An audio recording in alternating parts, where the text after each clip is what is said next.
चलाते हैं परमात्मा कि जो रानी बनी हुई थी वह बहनें अच्छे अच्छे वस्त्र पहना करती थी, बहुमूल्य आभूषण पहना करती थी, परंतु परमात्मा याद नहीं किया। क्योंकि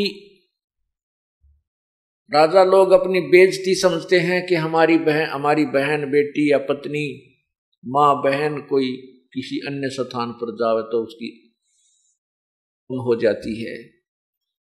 अपनी इज्जत समझते हैं बहन बेटियों को कारों और कोठियों में रखने का, उन्हीं में चलने की, इस प्रकार की उनकी व्यवस्था वो आप ही बनाए रहते हैं। और सत्संग में आए बिना इस जीव को ज्ञान नहीं होता तो जो कर्म कर रहा है ये कहाँ तक ठीक है और कहाँ तक अनुचित है। सत्संग में आने से वो रानी, वो बहनें जो अन्य भी साहूकारों की बेटी बहन स्त्रियां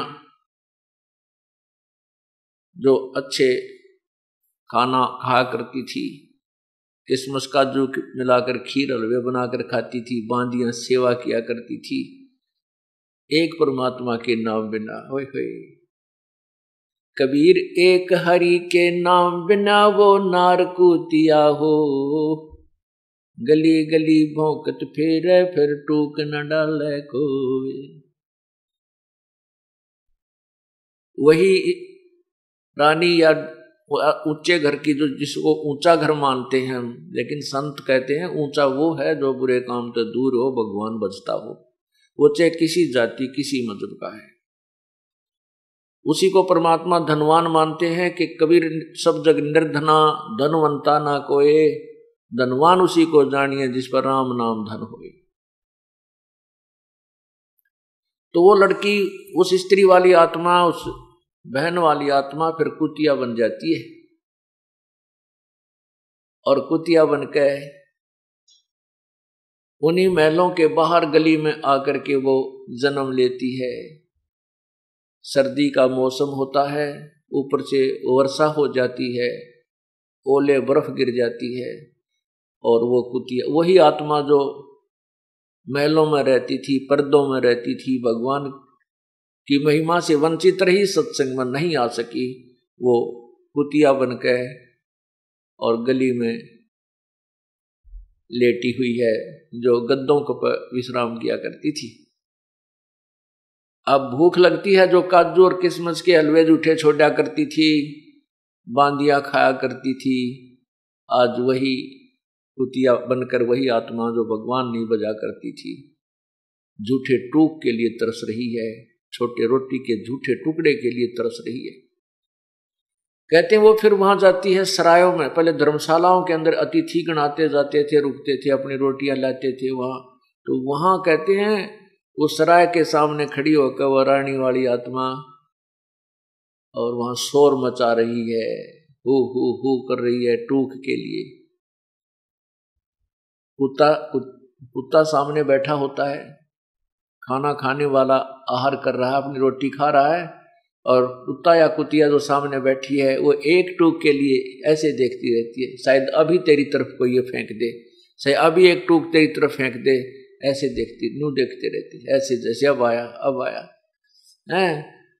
लेकिन वो तो उसकी मर्जी है, कब याद आ उसके अभी सामने कुत्ता बैठा टूक डाल दे, ना डालू एक ऐसा ने कमा वो खाकर रोटी डाट कर छालना चाल पड़े, टूक भी ना डाले। तो कहने का भाव ये है कि ये दुर्गति उस नादान आत्मा ने क्यों करवा ली, क्योंकि वो सत्संग में नहीं आई, संतों का संग नहीं किया, परमात्मा के महिमा से वंचित रही, उसने अपने उसी काम को श्रेष्ठ माना जो उस भवनों में उनको, उस महल में, उस जेल में उनको सुनने को मिला था। हम उनको तो वो भवन मान रही थी, संत उनको जेल मानते हैं, वो तो कैद हैं ये ऐसे उच्च घरों की लड़कियां औरतें जो अपने आप को उच्च मानती हैं। और परमात्मा की महिमा ना सुनने से क्या कहते हैं, नक बेसर नक पवणी पर थी हार हमेल, सुंदरी से कुतिया वणी देख परमात्मा के खेल, देखो साहिब के खेल।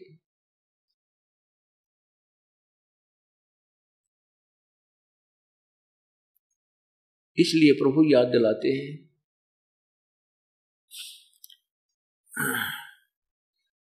और बात तेरे काम न आवे, तू संतों शरण लाग रे। के सोवे गफलत में बंद, जाग जाग नर जाग रे, जाग जाग नर जाग रे। और बात तेरे संतों शरण लाग रे। के सोवे गफलत में बंद,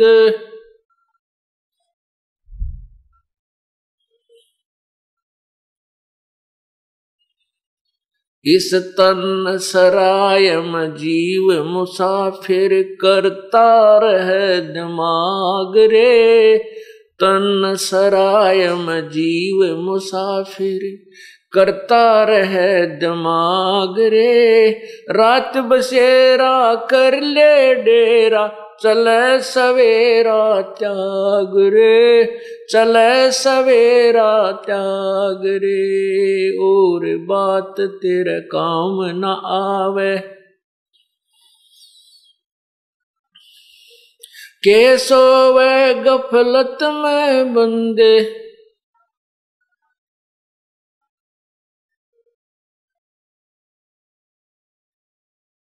उमदा चोला बन अनमोला, लगे दाग पे दाग रे। उमदा चोला बन अनमोला, लगे दाग पे दाग रे। दो दिन की गुजरान जगत में, क्यों जले बिरानी आग रे, जले बिरानी आग रे। और बात तेरे काम न आवे, के सोवे गफलत में बंद।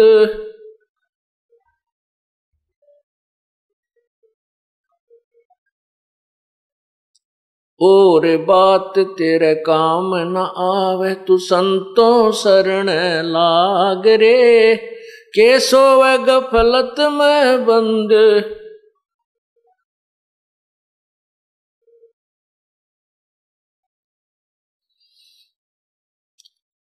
और बात तेरे काम न आवे, तू संतों शरण लाग रे।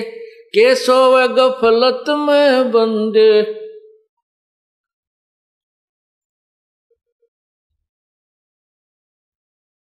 भाई हर सुमरे सो हंस कवावे, कमी करो दी कागरे। हर सुमरे सो हंस कवावे, कामी करो दी कागरे। बोरा नबर में विष के बन में, चल बेगमपुर बाग रे, चल बेगमपुर बाग रे। और बात तेरे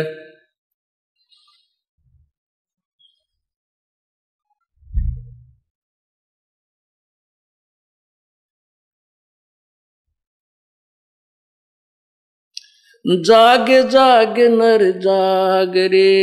और बात तेरे काम न आवे, संतों शरण लाग रे। के सोवे गफलत में बंद, जाग जाग नर जाग रे, जाग जाग नर जाग रे।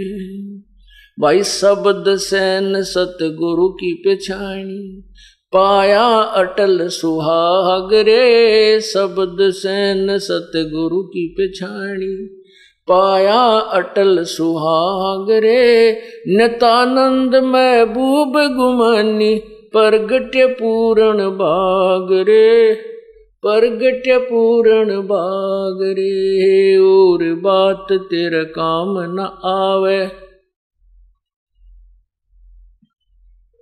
के सोवे गफलत में बंद, जाग जाग नर जाग रे। और बात तेरे काम न आवे, तू संतों शरण लाग रे। के सोवे जाग जाग नर जाग रे। सत साहिब। इस तन सराय में जीव मुसाफिर करता रहे दिमाग रे, रात बसेरा कर ले डेरा तू चले सवेरा त्याग रे। ये शरीर एक धर्मशाला बताई है। संतों ने इस जीव को जगाने के लिए नाना प्रकार के उदाहरण दिए हैं। इस शरीर को एक चलती फिरती सरा समझो, धर्मशाला समझो, एक रेस्टोरेंट समझो, और इसमें आपको ये जो आपको रेस्टोरेंट में रहने के लिए यानी इस धर्मशाला में रहने के लिए जो समय मिला है, वो आपने जितने पैसे जमा करा रखे हैं उतने समय के लिए आपकी बुक हो चुकी है। और जिस दिन वो समय आपका पूरा हो जाएगा, आपके पैसे समाप्त हो जाएंगे, आपको ये धर्मशाला, ये सराय छोड़नी पड़ेगी। इसमें नहीं रहने देंगे। आप अगर ठीक ठाक से नहीं निकलते हो, सब इच्छा से नहीं आते हो, तो आपको उठा करके बाहर उसके नौकर निकाल देते हैं। धर्मशाला आपने किस लिए धर्मशाला में गए हो, किस लिए आप दूर देश में जाकर के अपना घर छोड़ करके धर्मशाला में गए हो, रेस्टोरेंट में रुके हो, उसका उद्देश्य भी कोई अवश्य होगा। वहां आप बिजनेस करने गए हो, आप वहां किसी व्यवसाय के लिए गए हो, और जो उस धर्मशाला में कमरा बुक करा के वहां व्यवसाय करते हैं, अपना कोई बिजनेस करते हैं, वो लोग 2 के 20 बना लेते हैं। वो अपना दुगने तिगने चौगने धन को इकट्ठा करके बना करके वापस स्वदेश आ जाते हैं। और जो व्यक्ति उस धर्मशाला में जाकर के, सराय में जाकर के कमरा भी बुक करा लिया और जो मूल धन लेकर गया था उसमें से शराब पीवे, हुक्का पीवे, जुआ खेले और सिनेमा देखता फिर, व्यवसाय किया नहीं, जिस उद्देश्य से गया था वो काम करा नहीं, तो वो कंगाल हो जाता है। और फिर वो कंगाल होने के उपरांत कितना कष्ट उठाता है। इसी प्रकार इस तन सरा में जीव मुसाफिर करता रहे दिमाग रे, रात बसेरा कर ले डेरा चले सवेरा त्याग रे। अब मनुष्य शरीर प्राप्त करके हम संतों के विचार तो सुनते नहीं। अब आप में घने समझदार बुद्धिमान बने बैठे, अपनी अपनी अटकलों से अटके बैठे हैं। मेरा लड़का ऐसे पढ़ गया, वो इंजीनियर बन गया, मेरा लड़का ऐसे पढ़ गया, IAS कर गया, IPS कर गया। अब वो जो पढ़ाई उन्होंने पढ़ी है उसमें तो विद्वान हो गए वो, इसमें कोई शक को नहीं।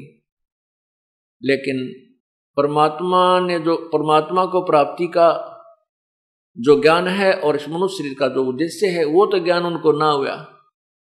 फिर वो अपने अपने दिमाग से अटके रहते हैं। इस तन सरा में जीव मुसाफिर करता रहे दिमाग रे, अपनी अपनी कहते रहते हैं, इसने काम बने नहीं। अपनी अपनी कह गए इस दुनिया के मां, बिन साहेब की बंदगी की तठौर ठिकाना न। अपनी अपनी तो दुनिया कह के चली जाती है, और बड़े बड़े वैज्ञानिक भी पता नहीं के अन्वेषण करके चले गए। लेकिन आगे क्या होगा? जो परमात्मा की भक्ति नहीं करते थे और जो ये AC बना कर चले गए, जहाज बना दिए, ये उन को नहीं मिलना है। वतना बेरा कि तक कुत्ते और गधे की जुनी में गए होंगे, क्योंकि परमात्मा की भक्ति उन्होंने करी नहीं। इस प्रकार इस तन सराय में जीव मुसाफिर करता रहे दिमाग रे, यो रात बसेरा। ये पूरा जीवन आपका एक रात्रि समझो। इस धर्मशाला में आप अपना टाइम पास कर रहे हो, और जब ये जीवन अंत होगा, आपके शरीर का अंत होगा, जब आप शरीर छोड़कर जाओगे, आपका सवेरा होगा। ये एक स्वप्न होगा। आज जिसको आप बेटा मानते हो, बेटी मानते हो, माता मानते हो, पिता है, मेरी कार है, कोठी है, मेरी जमीन इतने एकड़ मेरी जमीन है, जब स्वप्न सा होगा, यानी जैसे स्वप्न में हम कई बार कार में बैठे होते हैं, रांची स्पीड पर चला रहे हैं, कभी ब्रेक मारते हैं, कभी गेयर बदलते हैं, क्लच दबाते हैं, और जब सपना टूट जाता है तो उड़े रजाई में पैर मारते पावा, वो कार नहीं होती। तो ऐसे ही जब ये शरीर छूट जाएगा उस समय आपका वो सपना टूटेगा, यूं सवेरा होगा, फिर आप सोचोगे कौन था मेरा बेटा, कौन थी मेरी कोठी, आपको याद भी ना आएगी कौन थी। फिर तो वो यम के दूत दिखाई देंगे, ऐसे बूंदी आग करती, जिसके देखते हैं कालजा पाटा भूल जाएगा सब कुछ, मैं कौन था, कितना आया था, मैं राजा था या कोई सेठ था या गरीब था। तो फिर उसको उस समय ये बात याद आती है, अरे मैं आया था किस लिए संसार में, इसलिए आया था कि भगवान की भक्ति करूंगा, वो तो की नहीं, ये सारा जीवन मेरी बकवादा में खो दिया। इस जीव को फिर धर्मराज के सामने, उस न्यायाधीश के, प्रभु के न्यायाधीश के समक्ष खड़ा कर दिया जाता है। वो न्यायाधीश धर्मराज पूछता है कि सुना भाई, दिखाओ तुम्हारे इसकी गठड़ी खोल कर देखो, देखो ये क्या कुमा के लाया है, कितना पुण्य और कितने पाप हैं इसके। तो वहां तो कहने की देर ही है कि उसी समय उस आत्मा की एक फिल्म चल पड़ेगी। तो वो क्या देखते हैं, धर्मराज कहता है, अरे नालायक, जब तू यहां से गया था क्या कह रहा था कि हे भगवान मुझे एक बार मनुष्य शरीर दे दो, मैं आपकी भक्ति करूंगा, परमात्मा बजा करूंगा, कोई बकवाद नहीं करूंगा, ना शराब मांस तम्बाकू नहीं पीऊंगा, चोरी ठगी जारी नहीं करूंगा, मैं नेक नीति से आपको याद किया करूंगा प्रभु। और अब क्या करके आया है तू देख, उसके एक फिल्म चला दी जाती है, वहां पर गवाह की जरूरत को ना, भगवान को, परमात्मा को वहां पर किसी एविडेंस की आवश्यकता नहीं है। एक फिल्म जो हमारे यहाँ, जैसे हम जितने भी कर्म करते हैं, एक फिल्म हमारे कंप्यूटर अंदर मस्तिष्क में एक परमात्मा ने कंप्यूटर फिट कर रखा है जीव के अंदर। उस कंप्यूटर में कोड वर्डों में हमारे सब कर्म विद्यमान रहते हैं, चाहे हम बुरी सोचते हैं, अच्छी सोचते हैं, अच्छा करते हैं या बुरा करते हैं। और इसकी एक कॉपी प्रतिदिन धर्मराज के दरबार में इस फिल्म की चली जाती है, वहां फैक्स हो जाती है। उस समय ये जीव वहां धर्मराज के दरबार में खड़ा होता है, उसके सामने किए हुए उसके सुक्रम और कुक्रम की एक फिल्म चल पड़ती है, ये नीची गर्दन कर लेता है, क्योंकि वहां ये नो भी ना कह सकता मैंने यो पाप ना करया, यहां तो झूठ बोल कर हम झूठी गवाही देकर बरी हो जाते हैं किसी मुकदमे में, लेकिन वहां झूठ नहीं चलेगी। उसके लिए फिर वो क्या कहता, भगवान इब क्या गलती बन गई, एक बार मनुष्य जीवन फिर दे दो मुझे, मैं फिर आपको बहुत याद करूंगा, परमात्मा की भक्ति किया करूंगा, शुभ कर्म करूंगा, ऐसे पाप मैं फिर नहीं करूंगा जो इस फिल्म में मैं देख रहा हूं, ये मैंने बहुत गलती कर दी। तब धर्मराज जी कहते हैं, अरे नालायक, तू प्रत्येक बार ये बकवाद कर, ये बहाने बनाता है, देख तू कितने मनुष्य जन्म दिया मैंने तेरे को। एक ट्रेलर दिखाता है उसके पिछले जन्म जन्मांतर के पिछले वो फिल्म चलाता, देख एक मनुष्य जीवन तू गया जब क्या कह रहा है कि भगवान इब का तो मैं पूरी भक्ति करा करूंगा, परमात्मा को याद करूंगा, पूरे बुरे कर्म नहीं करूंगा, और देख तो उल्टा फिर क्या लाया इस जीवन में, वह कुकर्म करके आया, भक्ति की नहीं, इतने पाप कमा कर लाया था। उससे दूसरे जन्म में देख, तीसरे में देख, चौथे में देख।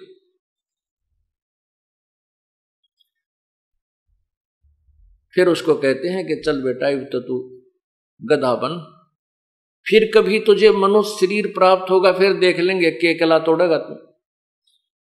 पुण्यात्माओं, आज हमें यह मनुष्य शरीर मिला है, सभी सदग्रंथ और सभी संतों की जो विचार हैं जिन्होंने परमात्मा पाया है, वो सभी ये कह रहे हैं कि मानुष जन्म दुर्लभ है भाई, मिले न बारंबार, और जैसे तरवर तो पत्ता टूट जाओ फिर नहीं लागे डर। ये मनुष्य जीवन तो आपके हाथ से ऐसे छूट जाएगा, जब ये शरीर छूट जाएगा तो जैसे पत्ता वृक्ष से टूट के गिर जाता है, पुनः स्थापित नहीं किया जा सकता उसके ऊपर, वो व्यर्थ हो लिया, वहां से खत्म हो चुकी उसकी स्थिति, उसका संबंध ही नहीं रहा उससे। इसी प्रकार मृत्यु के उपरांत ये प्राणी यहां से चला जाता है, इस परिवार से, उस शरीर से उसका फिर लिंक नहीं रहता। फिर तो कभी फिर मनुष्य जीवन उसको प्राप्त होगा, और फिर ना क्या पता कोई संत मिले ना मिले, कोई तत्वदर्शी संत मिले और मनुष्य जीवन भी हो जाए, तत्वदर्शी संत ना मिला तो फिर डले ढोकर चले गए, फिर भी ये व्यर्थ रहा।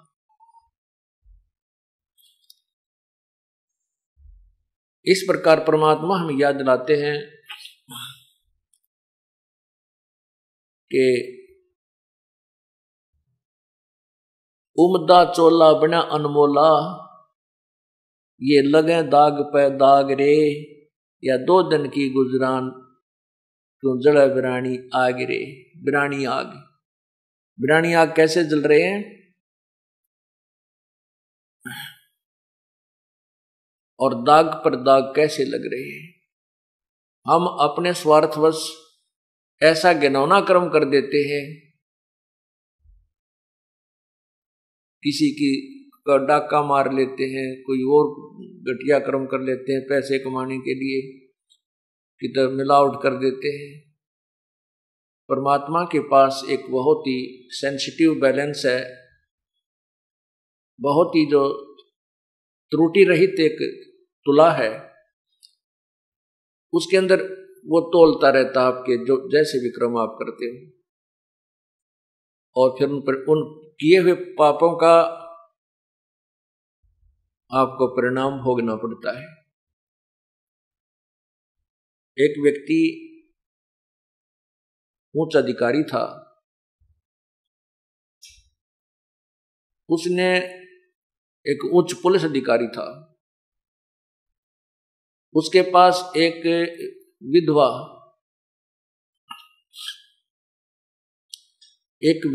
स्त्री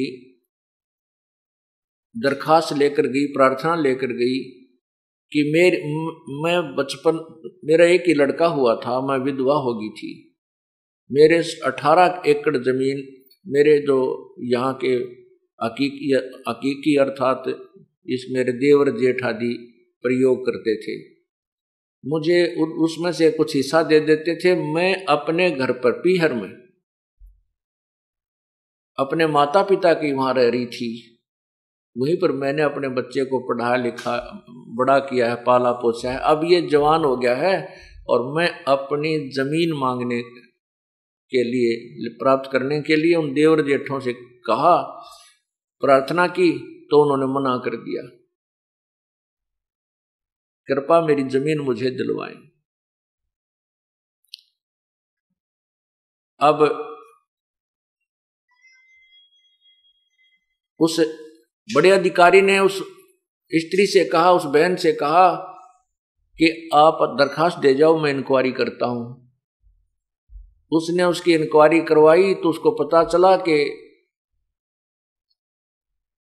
उनके अभी कब्जा नहीं हुआ था।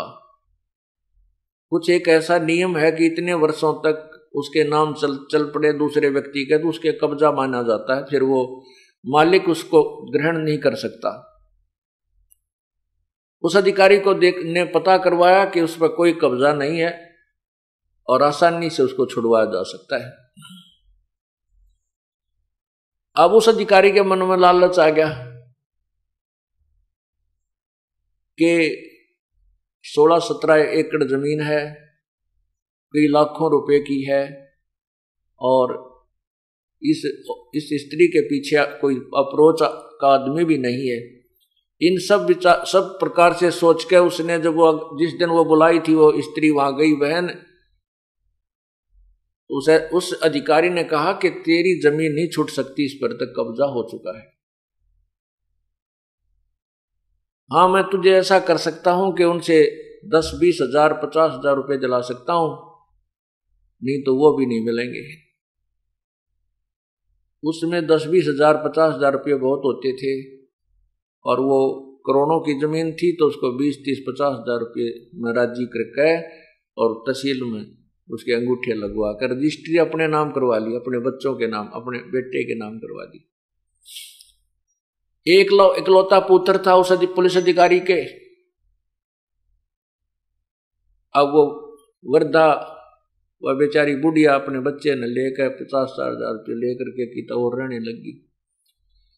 अब उस अधिकारी का एक ही पुत्र था, अच्छा पढ़ लग गया, एसडीएम की नौकरी लग गया, ब्याह की तैयारी हो रही थी, शादी की तैयारी थी, उसी दिन एक्सीडेंट को प्राप्त हो गया।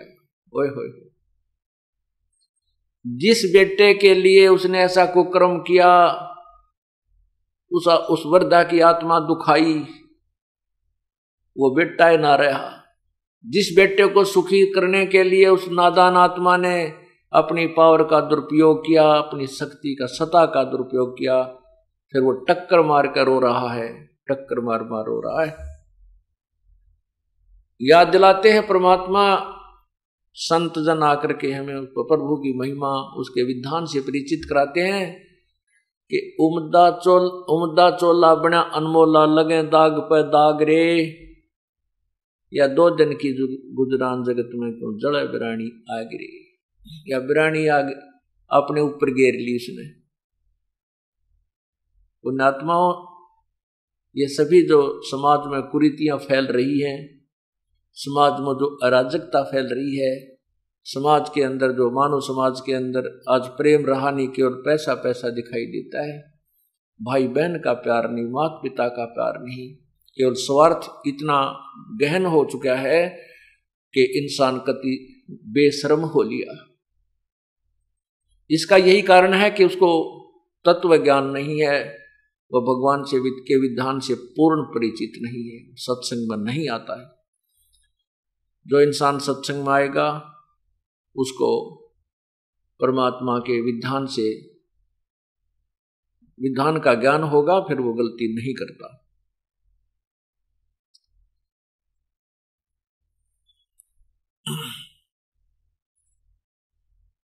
फिर बताया है कि हर सुमरे सो हंस कहावे, कामी क्रोधी कागरे। हर सुमरे सो हंस कहावे, कामी क्रोधी कागरे, और भौरा ना भर में विष के बन में चलबे गमपुर बागरे। परमात्मा की भक्ति करता है उसे भक्त कहते हैं। हर सुमरे सो हंस कहावे, कामी क्रोधी कागरे। हंस, एक अच्छे भगत को हंस के उपाधि से संबोधित किया जाता है। हंस,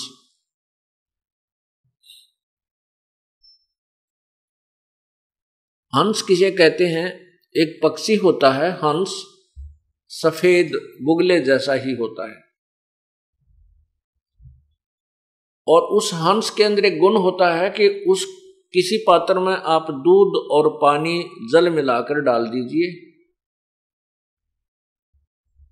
हंस जब दूध को उसको पिएगा तो दूध को पी लेता है और जल को छोड़ देता है, दूध और पानी को भिन्न भिन्न कर देता है, दूध और पानी का छान लेता है, यानी अच्छी वस्तु को ग्रहण कर लेता है, जो उसको आवश्यक नहीं उसको छोड़ देता है, पात्र में रह जाती है। एक ऐसा परमात्मा की दया से उसके अंदर गुण है, वैसी उसके शरीर की व्यवस्था प्रभु ने बनाई है। और हंस में दूसरा गुण ये होता है कि वो एक ही सरोवर पर बुगला भी होता है, जो मछलियां खाता है, कीड़े खाता है, घोंघे खाता है, और उसी पर वो बुगला भी होता है। दोनों का शरीर एक जैसा है, पक्षी दोनों ही हैं, लेकिन हंस मोती खाता है, मछली घोंघे और कीड़े नहीं खाता। ये दूसरी पहचान है, उसको हंस कहते हैं।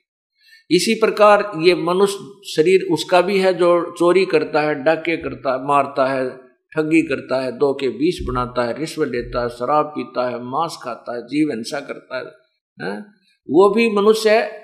और जो सत्संग में आते हैं, बुराई से दूर हो गए हैं, परमात्मा की राम नाम की मोती ही उनको अच्छी लगती है, परमात्मा की महिमा ही उनका आहार होता है, वो बुराई नहीं कर सकते, ये उनका पहचान होती है। उन्होंने दूध और पानी को छान लिया है, उनको नीर खीर को छान लिया उन्होंने, वो हंस कहलाते हैं, वो भक्त कहलाते हैं।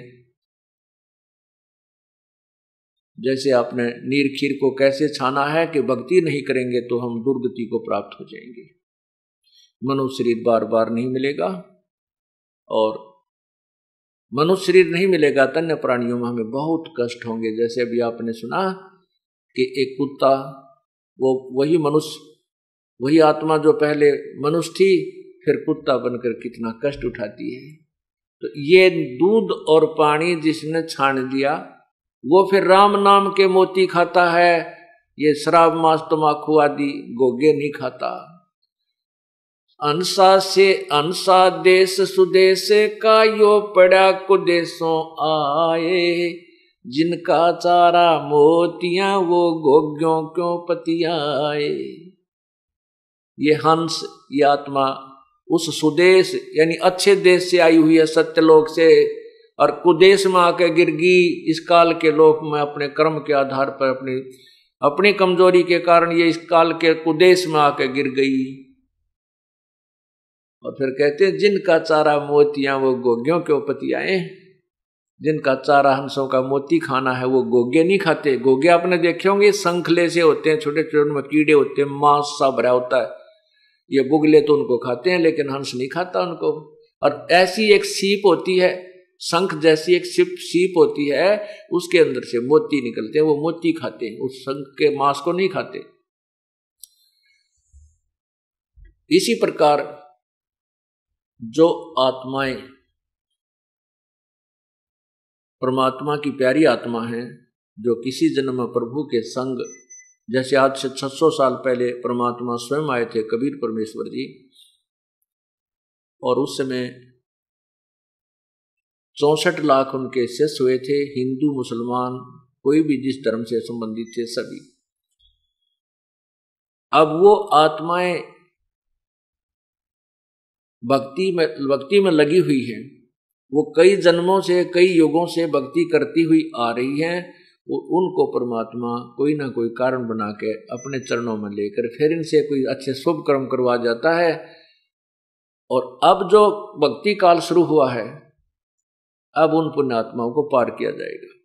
तो ये बताना चाहते हैं कि जो अच्छी आत्माएं हैं उनका आहार है परमात्मा की भक्ति करना, शुभ कर्म करना, अच्छे विचार रखना, किसी की आत्मा ना दुखाना, झूठ नहीं बोलना, ये उनका आहार है। ये मोती है, राम नाम की मोती का सुनना, उस राम नाम की महिमा सुनना, प्रभु की महिमा गुणगान करना और उसके मंत्र का जाप करना, रूपी मोतियां वो उसको रुचिकर होती हैं, ये उसका आहार है।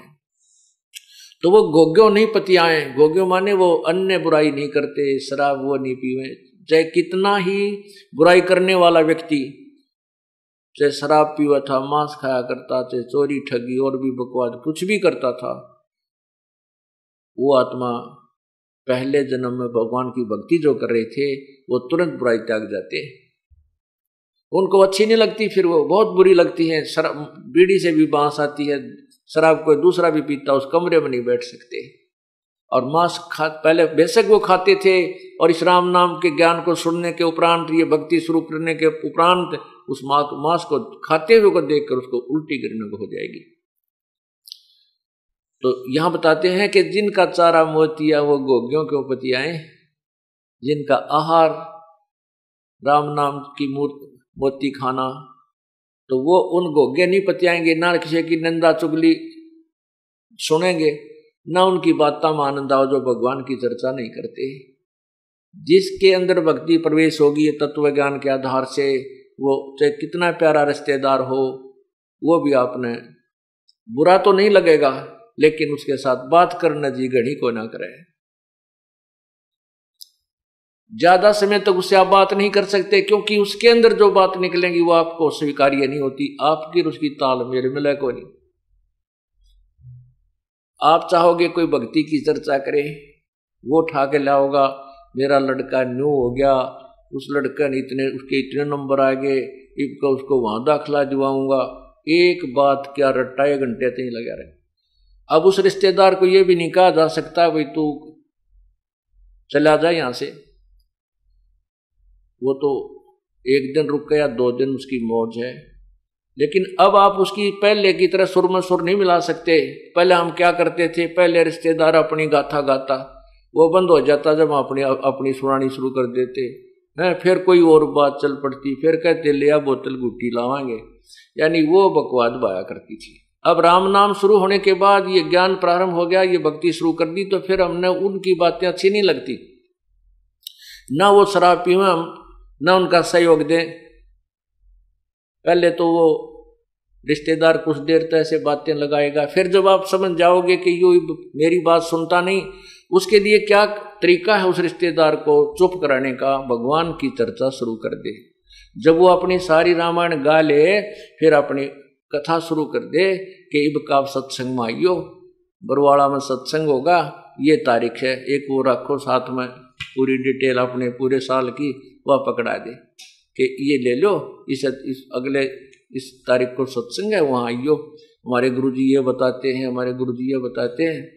अब उसने वो स्वभाव नहीं, क्योंकि वो तो अभी रोगग्रस्त है, तो फिर वो थोड़ी सी देर में पहले तो न्यू क्या करता, मैं कल जाऊंगा, जब भी बैठे या चर्चा कर दे तो शाम तक वो न्यू मत जा रहा हूं, अब कोई काम याद आ गया, वो तुरंत खिसक जाएगा।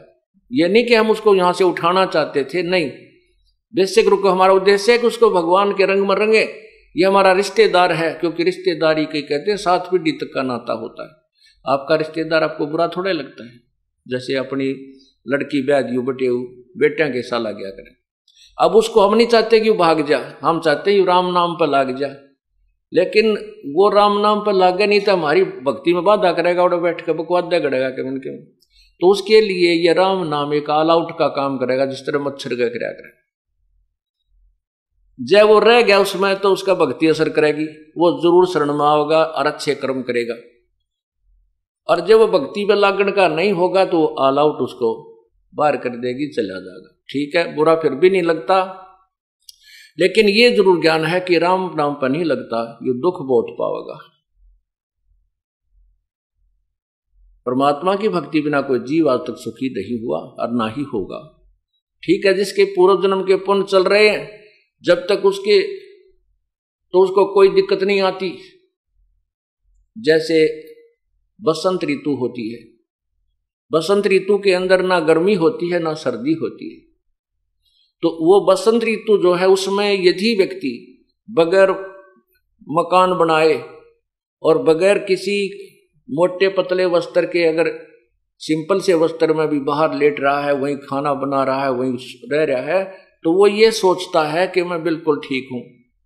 और दूसरों कोई कहता है कि भाई कोई मकान बना ले, कोई झोंपड़ी डाल ले, आंधी आवेगी, तूफान आवेगी, वर्षा आवेगी, गर्मी आवेगी, सर्दी सतावेगी। यदि वो व्यक्ति नहीं मानता है तो फिर वो दुख पाएगा। और फिर जब वो सर्दी और गर्मी का मौसम शुरू होगा, उसको वो सब यातनाएं होंगी। इसी प्रकार जिन प्राणियों के आज पुण्य चल रहे हैं, उनके पास कार भी है, कोठी भी है, बढ़िया उनकी अच्छी नौकरी है, कोई राजा बना है, कोई मंत्री बना है, कोई कुछ बना है, उनको हम कहते हैं भाई राम नाम की झोपड़ी डाल ले, ये बसंत का मौसम सदा नहीं रहेगा, ये पुण्य कर्मों रूपी बसंत सदा नहीं रहेगा, ये पाप रूपी कर्मों की गर्मी भी आवेगी जेठ की, और उस समय तुझे लेने के देने पड़ेंगे। तो वो नहीं मानता है तो उसको वो कष्ट उठाना ही पड़ेगा। ठीक इसी प्रकार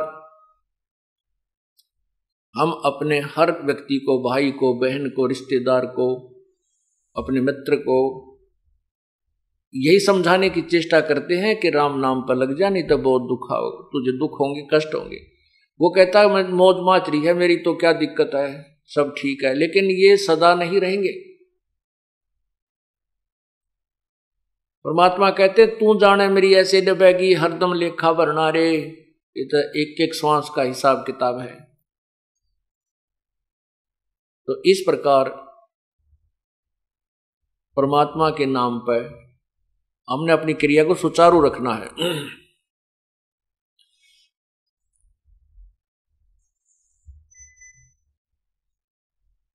अब ये बताया कि इस हर सुमरे सो हंस कहावे, कामी क्रोधी कागरे। अब हम हंस पदवी पर हो गए, हमने ये और बातें अच्छी नहीं लगती।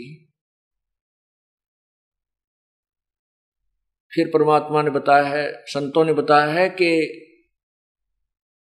भावरा ना भर में इस विष के बन में, चल बेगमपुर बागरे, चल बेगमपुर बागरे। अब ये जो सत्संग शुरू होगा इस बेगमपुर के ऊपर होगा, शेष जो सत्संग होगा बेगमपुर किसे कहते हैं? जहां कोई गम नहीं, कोई दुख नहीं, बेगम। वो सतलोक, उसी को सचखंड कहते हैं। भंवरा कहते हैं इस आत्मा को, इस जीव को भंवरा कहते हैं। ये इस काल लोक रूपी बाग में, विष के वन में, इन विषय विकारों के वन में घूम रहा है। कभी कोई चस्का ले रहा है, कित गुट्टी लाने का, कित हुक्का पीने का, कित सुल्फा खाने का पीने का, कित अफीम खाने का, और कित सिनेमा देखने का, कित और बकवाद करने का। कहते हैं भंवरा ना भर में इस विष के वन में, इस जहर के वन में मत घूमे, चल बेगमपुर बागरे। बेगमपुर, उस लोक में, पुर माने स्थान, बेगम जहां कभी कोई गम नहीं, कोई दुख नहीं।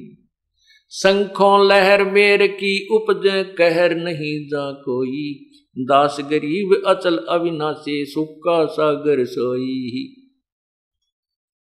जिस लोक में कोई दुख नहीं, कोई कहर नहीं, सभी लहरें वहां पर मेहर की उपजती है।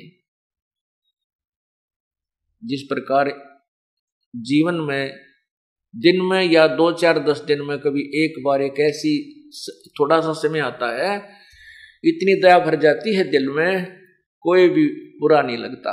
किसी से कोई लड़ाई झगड़ा या द्वेष, शत्रु को भी ईसा दिल करे जब इनको माफ कर दे। क्या ले जाना है संसार से, चले जाएंगे यहीं, ये सब छोड़ जाएंगे। लेकिन वो लहर जो मेर की जो हिलोर होती है, वह थोड़ी सी देर की होया करती है यहाँ। क्योंकि आप हिसाब ला लो, इतनी देर की जो वह दया की लहर थी, वो कितनी सुखदाई थी। पूरा शांत, शरीर शांत हो जाता है, इतनी शांति होती है। उसके जाते ही वो फिर ज्यों की त्यों मच्छर से लड़ने शुरू हो जाते हैं। वो यूं कर दूंगा, यूं कर दूंगा, वह कोठी बनाऊंगा, उसके इतना लेना है, उसके इतने देने हैं, वहां ये हो गया, वो टोटा हो गया। यानी इस तरह के ये फिर हमारे ऊपर ये मच्छर से लड़ने प्रारंभ हो जाते हैं, ये पीड़ाएं प्रारंभ हो जाती हैं। लेकिन उस सतलोक के अंदर वो ऐसी मेहर की लहर सदा रहती है। शंखों लहर मेहर की उपजे, कहर नहीं जा कोई, दास गरीब अचल अविनाशी, सुख का सागर सोई। वो चल बेगमपुर बागरे।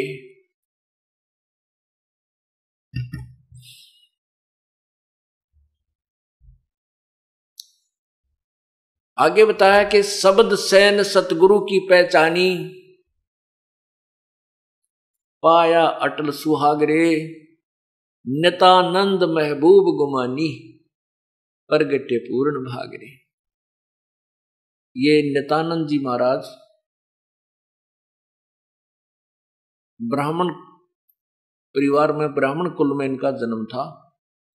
इनका बचपन का नाम नंदलाल था और ये नारनौल के नवाब के वहां तहसीलदार के पद पर नौकरी करते थे। इनके माता पिता मर चुके थे। नाना नानी ने इनकी परवरिश की थी। इनके नाना जी जो है वो बीरबल खानदान से थे, जो बीरबल अकबर के आप किस्से सुना करते हैं, उस बीरबल खानदान से के ब्राह्मण थे। और नारनौल के नवाब के वहां किसी ऊंच पद पर विराजमान थे। उसने ही अपने दोते को वहां तहसीलदार लगा रखा था। नित्यानंद जी की शादी होगी थी। एक दिन ऐसे परिवर्तन आता है जीवन में। एक संत थे गुमानी दास जी, वो वैष्णव साधु थे, विष्णु जी के उपासक थे। उन्होंने ऐसे ही जहां नित्यानंद जी अर्थात ये नंदलाल तहसीलदार जी अपने मकान में रहा करते थे, उसके साथ में किसी के घर में सत्संग था। अब वो तो उसमें पहले तो ब्राह्मण, ऊपर तक फिर इतनी बड़ी पोस्ट तहसीलदार। आज तो डीसी को भी इतना महत्व नहीं है, पहले तहसीलदार को इतना महत्व हुआ करता था। तो दूसरे के घर में जाओ तो अपनी बेइज्जती मानने। उधर से परमात्मा की महिमा के वचन उसके कानों में गिरे, क्योंकि वो पुण्यात्मा थी। तो एकदम वो फड़क के छत पर आ बैठा, वहां कुर्सी डाल कर बैठ गया छत पर। गर्मियों के दिन थे, सारा सत्संग सुना। शेष रात उसने नींद नहीं आई। अब उस नित्यानंद जी ने सोचा, नंदलाल तहसीलदार जी ने सोचा कि भाई मैं फिर उन्होंने पता करवा लिया कि महात्मा कहाँ रहता है। पता चला कि यहाँ आधा किलोमीटर 1 किलोमीटर दूरी पर जंगल में इसका आश्रम है। तो नित्यानंद जी ने सोचा भाई नाम तो लेना पड़ेगा, परमात्मा की भक्ति के बिना तो जीवन बर्बाद हो जाएगा। वो उद्देश्य मन में सोच कर फिर ये डरे शर्म आवे कि वहां नगरी के लोग बैठे पाओगे, न्यो कहेंगे भाई एक तहसीलदार वहां गया और ब्राह्मण होकर दूसरों के पास चरण छूता है, या मान बढ़ाई साथ में मरोड़ी लाग रही। लेकिन उस पुण्य पिछले जन्म के भक्ति के प्रभाव ने नहीं टेकन दिया उसको। उसने अपने आप विचार किया कि मैं सुबह जल्दी चला जाऊंगा वक़्त से, सुबेरे सुबेरे, तब तक नगरी के लोग नहीं जाएंगे, संत से उपदेश लेकर अपना शीघ्र आ जाऊंगा। इस उद्देश्य से घोड़े पर चढ़कर चल पड़ा। उधर से वही संत जी जिसने सिर पर उस्तरा फिरवा रखा था, कचकोला कढ़ा रखा था पूरा, और वो एक शरीर पर केवल एक तहमंद बांधे हुए, गर्मियों के दिन थे, अपने आश्रम से घूमने के लिए रस्ते रस्ते दूर आ रहा था। उधर से ये तहसीलदार नंदलाल जी जा रहे थे घोड़े पर बैठ कर, ब्राह्मण थे। अब उसने देखा नंदलाल जी ने कि सामने एक व्यक्ति आवे, कति उस तरह फिराए। तो पहले सौन कसौन ज्यादा, सुकन अपसुकुन गणे मान्या करते, ब्राह्मण लोग तो गणे बहुत ज्यादा। तो उसने देखा कि मैं तो जा रहा था आज अपने जीवन का एक नया सफर शुरू करने के लिए, और ये मनहूस कहां से आ गया।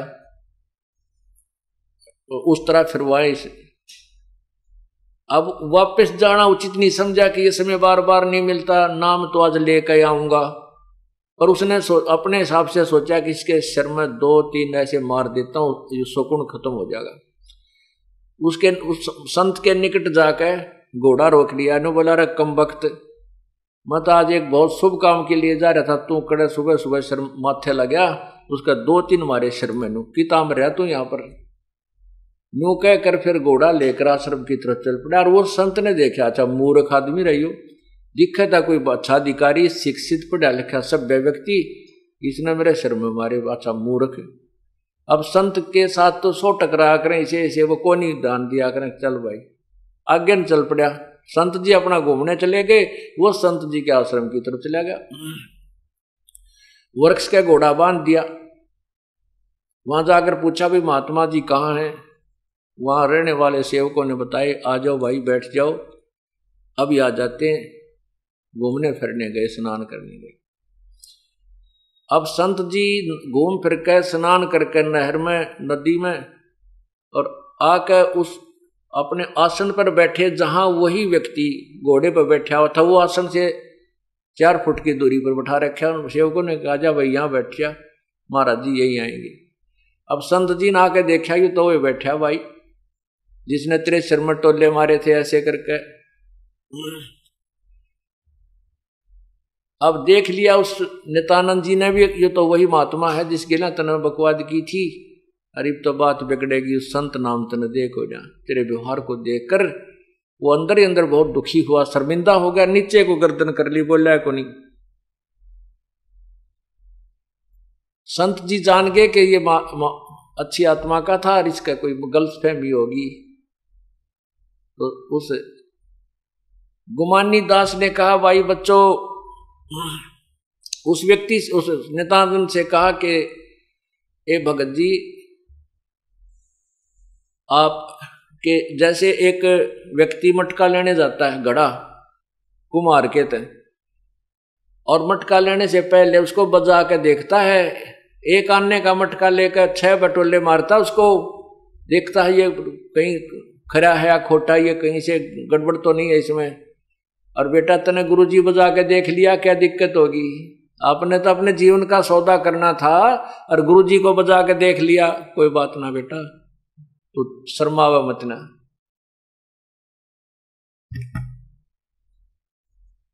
नित्यानंद जी और नंदलाल जो तहसीलदार जी थे, महात्मा के चरणों में गिर गए कि हे दीनदयाल, आप सचमुच दयालु हैं, आपने मुझे माफ कर दिया, नहीं मेरा ये दुष्कर्म माफ करने अक्षमा योग्य नहीं था।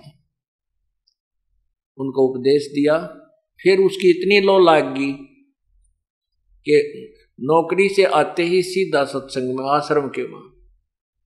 ये उसकी पत्नी को गवारा नहीं हुआ, क्यों बहन को चिंता हो जाती है बगैर ज्ञान के कि बाबा बन जाएगा, घर छोड़ देगा, तेरी बिरयान माटी हो जाएगी। तो उस लड़की ने एक दो बार उस महात्मा से कहा कि आप मेरे पति को यहाँ मत आने दिया करो, इनको कह दो यहाँ नहीं आवे, और आपने पता नहीं क्या खिला पिला दिया, ये घर में कम रहता है और आपके पास ज्यादा आता है। उसने कहा बेटी मैंने कुछ नहीं कहा, इसका कोई पिछला संस्कार है, और आप भी भक्ति करो बेटा, भक्ति किया करें, परमात्मा का नाम ले। वह तो नहीं मानी, लेकिन इतना विरोध करने लगी कि एक दिन नित्यानंद जी सुबह सुबह जल्दी जाते थे दर्शन करने, उससे भी पहले उठकर वो घर से निकल कर दूसरी साइड से महात्मा के आसन पर जा बैठी जहां संत जी विराजमान होते थे। अब वो वहां पर गया, उसने देखा कि यह तो भगतनी बैठी है, बड़ी शर्म आई उसने, क्या कहेंगे गुरुजी। तो वो इतने में गुरुजी आ गए महात्मा जी से। उस लड़की ने बहुत बुरा भला कहा। नंदलाल जी वापस आ गए उस बहन के साथ, उस समय कुछ नहीं बोले, लेकिन आत्मा में इतना दुख हो गया कि भगवान या तो मेरे प्राण ले लो, या तो ये रास्ता नहीं मुझे बताना था प्रभु, और ये अधूरा रह गया तो मेरा जीवन व्यर्थ है, और या इस भगतमती के माटी संग वाले, या इसको सद्बुद्धि दे दे परमात्मा, या भी भक्ति कर ले। तो ऐसे महीना 20 दिन उनकी संघर्ष चलता रहा, 2 महीने 3 महीने चला। परमात्मा की कृपा हुई, वो बहन बीमार होगी और 10-15 दिन के अंदर उसकी मृत्यु होगी। उसके बाद नंदलाल ने अपना घर भी त्याग दिया, नौकरी भी त्याग दी, और महात्मा की दीक्षा लेकर के अपनी भक्ति करने लगा। उसने फिर यहाँ दादरी के पास 4-5 गांवों की एक सीमा लगती इकट्ठी, जैसे माजरा, बगेवा, बास, ये 2-3 गांव हैं, 4-5 गांव की एक सीमा है। वहाँ एक पहले जंगल बहुत बड़ा था, उसको जटेला जोड़ बोलते हैं। वहां करके उन्होंने अपनी शेष भक्ति की। अब देखो पुण्यात्मा नित्यानंद जैसे महापुरुष को यदि सतलोक का मार्ग मिल जाता तो वो तन मन धन से वहीं जाता, लेकिन उनको केवल वैष्णव साधु मिला, उसने जो ज्ञान दिया उसके आधार पर उसने अपना समर्पण कर दिया। मोक्ष नहीं हुआ नित्यानंद जी का, स्वर्ग तक की उसने साधना की, स्वर्ग में जाकर के फिर वापस आएगा। अब इन्होंने स्वर्ग को ही बेगमपुर मान रखा है, इस स्वर्ग को ही बेगमपुर यानी सतलोक मान रखा है। बेगमपुर माने वहां कोई दुख नहीं होता, नहीं कि और स्वर्ग में तो जितना दुख है कितना भी को नहीं। पहला दुख तो यह है कि हमारी जेब कटे, हमारा पुण्य समाप्त हो, सबसे बड़ा दुख हमारे साथ। फिर वहां पर भी यही राग द्वेष खेचा ताणी नाचने गाने सारी बकवाद जो यहां नहीं है उपलब्ध, वो स्वर्ग के अंदर है। जैसे छोटे शहरों के रेस्टोरेंट में सभी सुविधा नहीं होती, तो बड़े शहरों के रेस्टोरेंटों में सारी बकवादें मिल जाती हैं, लेकिन वहां जाता है पैसे वाला ही, गरीब आदमी उन रेस्टोरेंटों में नहीं जा सकता। इसी प्रकार ये स्वर्ग रूपी और महास्वर्ग रूपी जो रेस्टोरेंट हैं, यहाँ पर उस राम नाम के वो धनी जाते हैं जिनकी कमाई गणी है, और वहां पर अपने पुण्य को खत्म करके फिर 84 लाख योनि में आ जाते हैं। ये सिलसिला केवल सतलोक में जाने से ही समाप्त होगा, सचखंड में जाने से समाप्त होगा। उसके जाने की विधि आपको यहाँ बताई जाती है बरवाला सतलोक आश्रम में, और उसी से हम इसका छुटकारा पाएंगे। तो उस समय अब उस नित्यानंद जी महाराज ने क्या कहा था कि ब्राह्मण कुल में जन्म था मैं करता बहुत मरोड़, और गुरु गुमानी दास ने दिया कुबद गढ़ तोड़। ओए होए, आज हम छोटे सी कोई पोस्ट मिल जाती है, थोड़ा सा धन हो जाए, एक कोठी और कार हो जाती है, तो हम फूले नहीं समाते। जैसे समाज के हिसाब से उच्च जाति में जन्म हो जा और फिर धन चोखा हो जा, बढ़िया कोई पोस्ट या पैसे की व्यवस्था घनी हो जा, तो घनी मरोड़ हो जाती है हमारे अंदर। आज से 250 वर्ष 300 वर्ष पहले जब नित्यानंद जी थे, उसमें ब्राह्मण जाति को एक विशेष आदर दिया जाता था। छोटे से बालक ने भी दादा कहा करते, तो इस तरह उस कहते उस समय जब मैं इतना ऐसे ब्राह्मण कुल में जन्म था, मैं करता बहुत मरोड़े, बड़ा अभिमान किया करता था, और वो अभिमान मुझे नरक में डाल देता। वो कुबद का गढ़ था, उस कुबद के गढ़ ने उस संत ने तोड़ा, कुबद के गढ़ को संत ने तोड़ा, गुमानी दास गुरु ने तोड़ दिया और मुझे एक इंसान बना दिया, एक भक्त बना दिया। ब्राह्मण कुल में जन्म था, मैं करता बहुत मरोड़, और गुरु गुमानी दास ने वो दिया कुबद गढ़ तोड़े। फिर